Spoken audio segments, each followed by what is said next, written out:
Bonjour à tous et bienvenue, vous regardez 6 minutes chrono, le rendez-vous quotidien de la rédaction de Lyon Capitale. Et aujourd'hui nous sommes avec Fanny Dubo, bonjour. Bonjour. Vous êtes maire Les Écologistes du 7e arrondissement. Les arrondissements dont il a beaucoup été question cette semaine, puisque à l'Assemblée nationale, le projet de loi pour réviser la loi dite PLM Paris-Lyon-Marseille a été étudiée par les députés. Elle est maintenant partie vers les sénateurs qui donneront leur avis. En quoi, pour vous, cette évolution de la loi elle est mauvaise, puisque vous, les écologistes, vous ne soutenez pas cette réforme. Qu'est-ce qu'elle va empêcher, finalement, pour les Lyonnais, pour les arrondissements en quoi elle est néfaste ? Moi, je ne suis pas opposée à une réforme du mode de scrutin PLM, mais c'est vrai que la manière dont cette loi a été amenée, avec un prisme parisien et un prisme des calculs électoraux, ne me convainc pas aujourd'hui. Je pense qu'on doit faire évoluer des choses, notamment pour les arrondissements, pour avoir plus de compétences dans les arrondissements, être au plus près des habitants et des habitantes. On doit parler du statut de l'élu, notamment pourquoi pas faire de la garde d'enfants pour les élus d'arrondissement, statut de l'élu handicapé. Enfin, il y a plein de choses à revoir dans cette loi. Aujourd'hui, proposer de différencier un scrutin pour la ville et pour les arrondissements, je crois que ça n'a pas été pensé jusqu'au bout. Et on pourrait penser que ça concentre les pouvoirs au niveau de la mairie centrale, de la ville, et que les arrondissements deviennent finalement des super conseils de quartier avec peu de pouvoir. Donc aujourd'hui, je pense qu'on a encore beaucoup de réflexions à avoir et que l'important, c'est la proximité. Bien concrètement, qu'est-ce qui peut se passer, par exemple, je ne sais pas moi, si... En fait, là où le rôle des arrondissements serait minoré, c'est dans une configuration où, par exemple, on n'aurait pas la même étiquette politique au conseil municipal et dans les arrondissements. Si l'électeur était un peu schizophrénique, on va dire, ça pourrait déboucher sur des conséquences à tout le moins baroques. Ça, j'en sais rien. Je pense pas que les électeurs soient schizophrènes et j'imagine qu'ils voteront de la même couleur. Mais regardez, si vous avez une liste pour la mairie centrale de 73 noms, déjà, vous n'êtes pas obligé d'avoir la représentativité des arrondissements dans cette liste. Donc, si vous êtes, j'en sais rien, un quelconque parti politique avec des militants uniquement dans le 2e, dans le 8e et dans le 6e, eh ben, vous mettez tous ces militants sur cette liste et à la fin, finalement, le conseil municipal ne représente pas l'ensemble des arrondissements. Ce qui se passe aujourd'hui, c'est que les élus en centrale, les adjoints, sont quand même rattachés à un arrondissement et ont un sens de redevabilité envers leur territoire. Moi, je le vois, Audrey Enoch, Mohamed Chili sont des adjoints de toute la ville, mais ils sont quand même rattachés au 7e et ils ont cette attention pour le territoire. J'ai le sentiment qu'avec ce mode de scrutin, on perdrait cette attention au territoire, cette attention à la proximité et on concentrerait beaucoup de choses au niveau central. En revanche, est-ce que pour vous, c'est une bonne chose de pouvoir élire directement le maire de Lyon et pas que ce soit finalement un scrutin indirect? Alors, c'est pas une spécificité pour le coup de Paris, Lyon et Marseille, hein. Oui, il faut quand même que tout le monde se dise que dans les 36 000 communes en France, le maire de la ville, de la commune, est élu par le conseil municipal lors de la première séance, et c'est le cas à Lyon comme partout en France.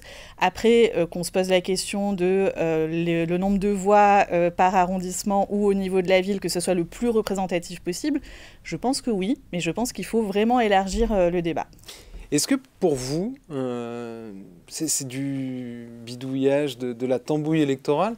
Et est-ce que pour vous, elle va vraiment s'appliquer, cette loi, quelle qu'en soit l'issue d'ailleurs, après son passage au Sénat? Est-ce que vous allez faire des recours, puisque normalement, on n'est pas censé changer le mode de scrutin à moins d'un an de l'élection? Or là, on est plutôt hors calendrier. Je pense que ce qui a poussé la naissance de cette loi, c'est effectivement une visée électoraliste et donc c'est jamais très bon et très sain en démocratie d'avoir cette visée-là au moment de proposer une loi. Et ensuite, oui, il y aura quand même des questions de légalité, de constitutionnalité même, puisque aujourd'hui dans la loi, il est proposé que la prime majoritaire soit à 25%.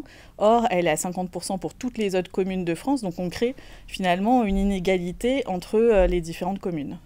Est-ce que vous avez peur que ça devienne finalement en 2026 un référendum pour ou contre Grégory Doucet si ce mode de scrutin est retenu? Je ne pense pas que ce soit un des effets de la loi et j'espère que 2026, ça sera vraiment projet contre projet et que les Lyonnaises et les Lyonnais se prononceront pour un projet incarné évidemment par le futur maire de Lyon. On va venir rapidement à un ou plusieurs dossiers du 7e arrondissement, puisqu'il se passe beaucoup de choses en ce moment. Il y en a deux notamment. On va peut-être commencer par ce projet à Gerland de créer une gare routière, alors temporaire, même si on ne sait pas jusqu'à quand elle sera temporaire. C'est un choix qui est contesté notamment par ceux qui occupaient aujourd'hui ces parkings. Là encore, en quoi est-ce que c'est finalement une bonne nouvelle pour le 7e arrondissement d'avoir cette gare routière, sachant que d'habitude c'est quand même plutôt rattaché à des gares ferroviaires? Oui, la gare routière, elle est aujourd'hui à Perrache, on le sait. C'est le cas dans toutes les villes, globalement. Perrache évolue et ne pourra plus accueillir cette gare routière. Le projet définitif de gare routière est à Vénissieux. Et entre-temps, elle va arriver à Gerland, sur le parking du Palais des Sports, qui est finalement beaucoup utilisé les soirs de match, mais assez peu les autres moments de l'année, notamment en journée. Et puis, c'est un lieu assez stratégique, puisqu'on est en entrée de ville, on est à côté d'un transport en commun lourd qu'est le métro B. Donc, finalement, c'est plutôt logique que cette gare routière temporaire vienne s'installer à Gerland. Et puis moi, pour ma part, j'ai fait attention à ce qui est bien de la sécurité 24/24 et puis que le confort des voyageurs soit assuré. Il y a un autre point qui émerge dans le débat public, c'est le devenir de la halle Tony Garnier.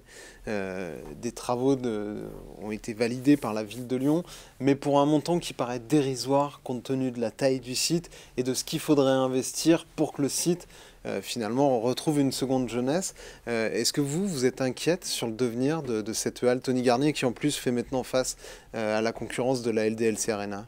Alors les travaux que vous évoquez, ils n'ont pas été seulement votés, ils ont été réalisés, 2,5 millions d'euros d'investissement pour des travaux. Il en faudrait 10 de plus. Il en faudrait probablement un petit peu plus que 10 de plus, à la fois sur le bâtiment, pour être sûr que le bâtiment soit préservé, ne fuit pas, etc. Et sur le confort des usagers, usagères de la halle. Pour moi, ils sont essentiels et on doit investir de l'argent public dans la halle Tony Garnier, qui, vous l'avez dit, est une salle historique de Lyon, une salle où on a plaisir à se rendre et puis surtout une salle de plein centre-ville avec des transports en commun à côté, ce que ne sont pas les autres salles de la métropole et notamment la salle de l'Arena. Merci beaucoup Fanny Dubos d'avoir répondu à notre invitation et à nos questions. Moi je vous retrouve très bientôt pour une nouvelle édition de 6 minutes chrono. Au revoir.